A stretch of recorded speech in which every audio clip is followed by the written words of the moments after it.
ইস্তিগফার এই শব্দটার ভেতরেই একটা নরম আলো আছে, এক ধরনের শান্তি, অনুতাপ আর ভালোবাসার ঘ্রাণ। এটা কেবল একটা দোয়া না, এটা একটা অনুভূতি। যখন কেউ বলে আস্তাগফিরুল্লাহ, তখন সে যেন আল্লাহর সামনে মাথা নিচু করে বলে, হে আল্লাহ, আমি ভুল করেছি, কিন্তু আমি তো আপনারই বান্দা, আপনার কাছেই ফিরতে চাই।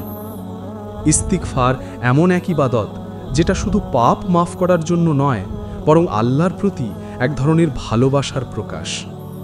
একজন মুমিন যখন ইস্তিগফার পড়ে, তখন তার মনে হয়, হে আল্লাহ, আপনি এত মহান আর আমি এত তুচ্ছ। আমার নামাজেও হয়তো ভুল আছে, আমার সেজদাতেও হয়তো অভাব আছে, তবু আমি আপনারই দিকে ফিরছি।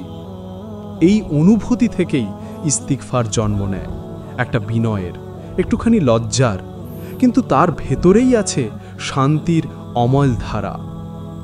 কোরআনে আল্লাহ বারবার বলেছেন ক্ষমা প্রার্থনা করো, যেমন সূরা আনফালে বলেছেন, আর আল্লাহ এমন নন যে তুমি তাদের মধ্যে থাকবে, তবু তিনি তাদেরকে শাস্তি দেবেন, আর তিনি এমন নন যে তারা ক্ষমা প্রার্থনা করবে, তবু তিনি তাদেরকে শাস্তি দেবেন।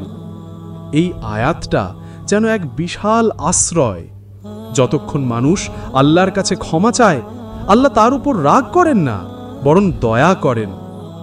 নবী নূহ আলাইহিস সালাম তার জাতিকে বলেছিলেন, তোমরা তোমাদের প্রতিপালকের কাছে ক্ষমা চাও, তিনি তোমাদের জন্য প্রচুর বৃষ্টি পাঠাবেন, তোমাদের ধনসম্পদ ও সন্তান বাড়িয়ে দেবেন। অর্থাৎ ইস্তিগফার করলে শুধু আখিরাত না, দুনিয়াতেও বরকত আসে, রিজিক বাড়ে, মন শান্ত হয়, পরিবারে সুখ আসে। এই সব কিছুই ইস্তিগফারের ফল।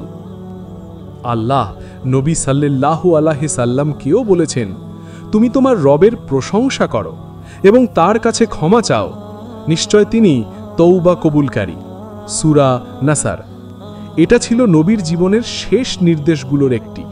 মানে জীবনের শেষেও আল্লাহ চেয়েছেন মানুষ যেন ইস্তিগফার করে, যেন হৃদয়টা পরিষ্কার রেখে তার দিকে ফিরে যায়।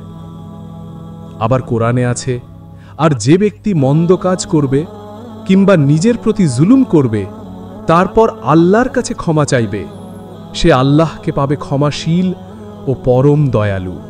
সূরা নিসা। এই আয়াতটা যেন আশার বাতিঘর। মানুষ যত ভুলই করুক, যত নিচে নেমে যাক, যদি সে একবার সত্যি হৃদয় দিয়ে বলে আস্তাগফিরুল্লাহ, আল্লাহ তাকে মাফ করে দেন।